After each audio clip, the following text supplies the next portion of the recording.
Hello everybody, Michael here, and welcome to the first ever enhanced podcast from Newbury Film Series.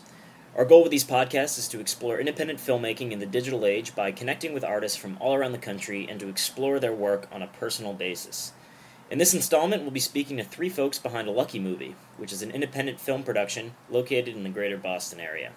These gentlemen are currently producing their first feature-length film entitled Tokyo Syndrome, and in June, they spent 3 days shooting at an anime convention in Boston.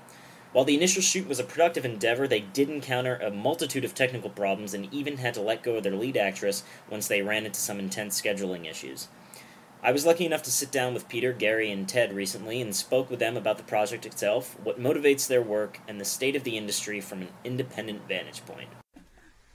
Alright, so I'm here with the folks behind A Lucky Movie, and we're going to talk for a little bit about their first feature-length film entitled Tokyo Syndrome. So how about we go around the room and everybody can state their name and spell it out for us? Hi, I'm Peter, Peter Fan, P-H-A-N, and I guess I'm the producer and one of the writers on the movie.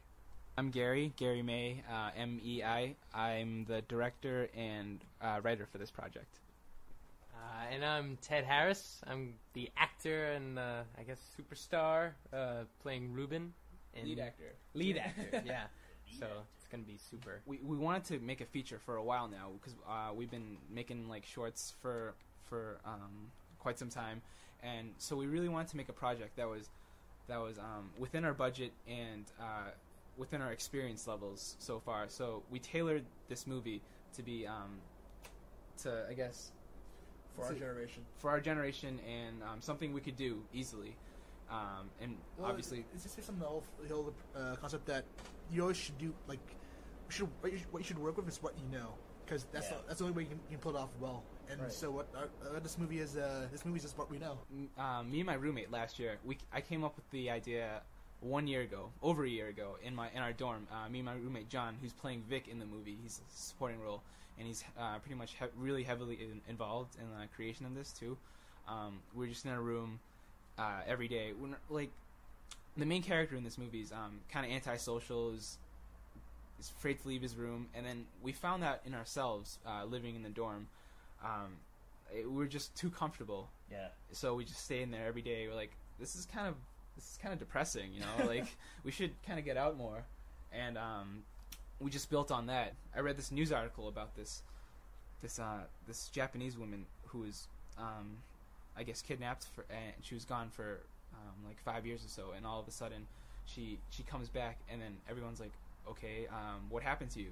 And I guess she was kidnapped, but her abductor, she formed a bond with them, and I guess the door was never really locked. I mean, she wasn't held against her will, right? But she decided to just, Stockholm Syndrome, Tokyo Syndrome. Yeah, that's where we got the title. It's a little pun.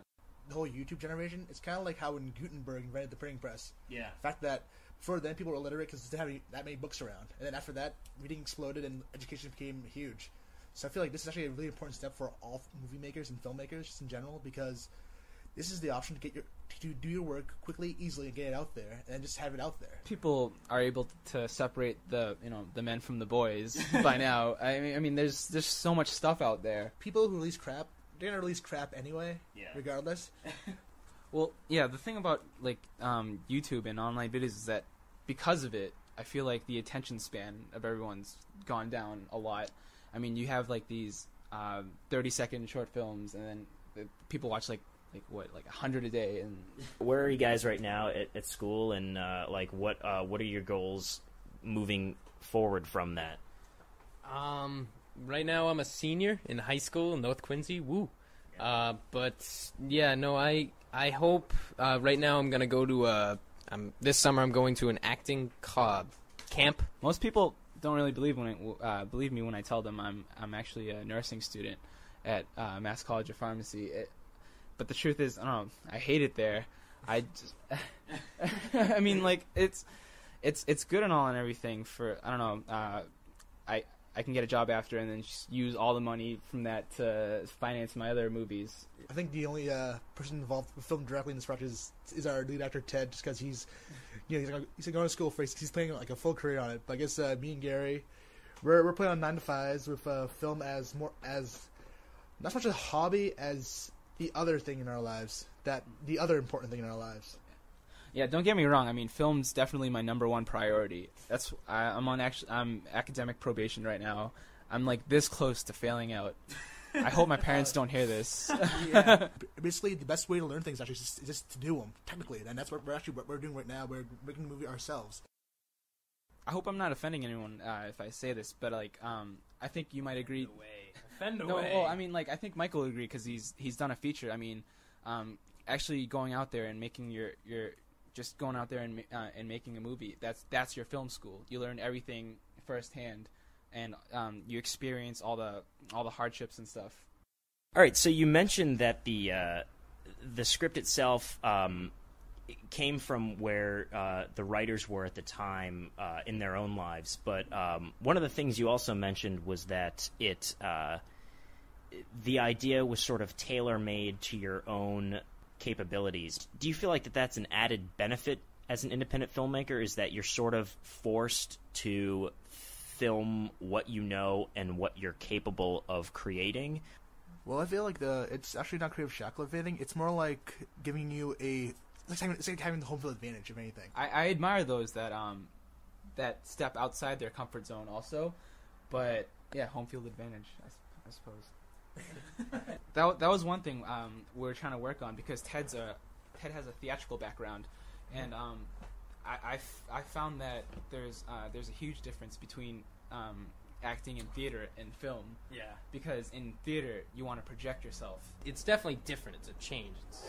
Like in theater you want you get your energy from the audience, but film, it's so intimate. The camera's on you. They see every single little detail, whereas the audience in like a theater, you want to try to get your emotions across to people like 100 feet away, 200 feet away. I mean, film is just the camera's like inches away from your face. I feel like film has a lot more nuances to it. Like, right. It's like when you're acting in film, it has to be more refined, a little bit more subtle. Whereas theater, you need a lot more power. And the thing is, like, power is an amazing thing. Not a lot of people have it. That's why theater is so hard. But at the same time, like, acting in film is a drastic difference. It's hard to ignore a feature-length film. Once we have it, I mean, people will watch it. That's very optimistic. People have to watch. Somebody's gonna watch it, right? I mean, and that's our foot in the door. And with that, you mentioned film festivals. That seems to be the litmus test of your creative work and your prowess as a filmmaker. Do you feel like the festival circuit is on your horizon here? I mean, definitely. There's just so many festivals out there that will find a market and an audience, but we're definitely not catering it to any particular festivals or not. We're just trying to concentrate on making a film. From my experience on the set for the day or two that I spent with you guys when you guys attempted to film, there was a lot of equipment that was like sort of MacGyvered, if you will, like on the fly, just sort of put together. I'm just wondering if you guys could talk for a little bit about some of those things. So the camera we're using is the HVX 200, and to add to that, we have the adapter I mentioned before. It basically allows you to use prime lenses from a still photography lens, and you get that depth of field look everyone's trying to achieve. It puts the character in bold. And Ted mentioned this earlier. We had this cardboard like flip module, because once you have the adapter on, the image is flipped horizontally and vertically, so it's almost impossible to frame. And yeah, we had two mirrors on two sides, and you have to look at it from an angle and everything.